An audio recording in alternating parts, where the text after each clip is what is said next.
Hello everybody, my name is Chad Austin Hall. I'm running for City Council in District 3. The rain's not stopping tonight, and neither are the really good questions. Here's a big one that I keep getting. Tell us about the general fund, property tax, and sales tax.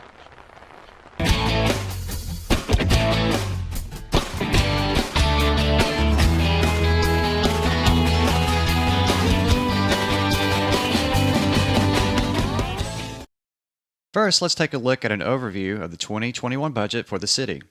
You can find this and all the information in this video at the City of Victoria's website, victoriatx.gov.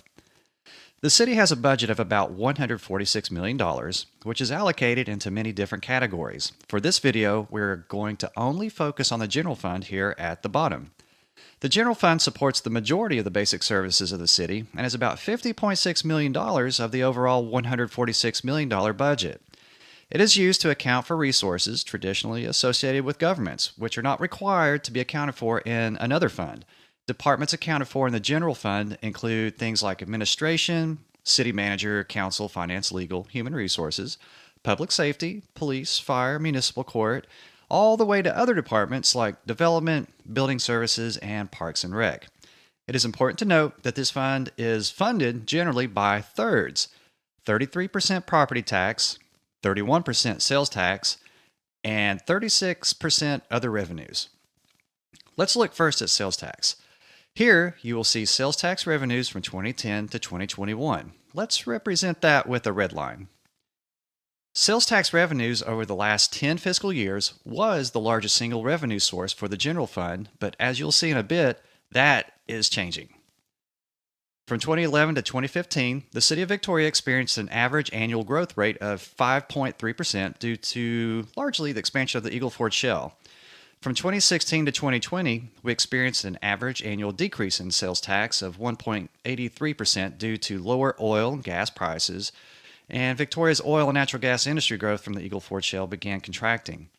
Then we had the economic shutdown due to the pandemic. Sales tax revenue has been more volatile, but a very good indicator of where our economy has fared over the last many years. Next up, property tax. Before we begin, it's important for us to understand the city does not set our property appraisals. The Victoria Central Appraisal District determines the value for each property in the city. That is separate from the city. That being said, property taxes are based on the value of total appraised, assessed taxable property in the city, and the city will collect property tax revenues based largely on those assessments. So let's take a look at 2010 through 2021. All right, now let's add a blue line so we can compare how sales tax and property tax revenues have been trending. Do you see how our property appraisals are shifting to become the dominant form of tax revenue? It is my strong belief that this is a clear indicator we are moving in the wrong direction. This graph gets even more shocking when you take into account City Council did not even change the tax rate over the last 2 years. The property tax rate is about 61 cents per $100 of valuation. Much to the city's credit, they have been very stable with their tax rate over the last several years. This rise in property tax revenue is largely due to property valuations that are continually rising in contradiction to poorly performing economic indicators in our area. We need a strong red line. The sales tax red line represents economic growth. When we do good, it does good. When we're going through difficult times, it declines with us. In an economic downturn, that blue line, the property tax line, should mirror the red line, not surpass it. That is a warning sign that we're going to stifle growth even further. Expendable income that could be going back into our community to help build businesses and grow our economy is instead getting sent to property taxes.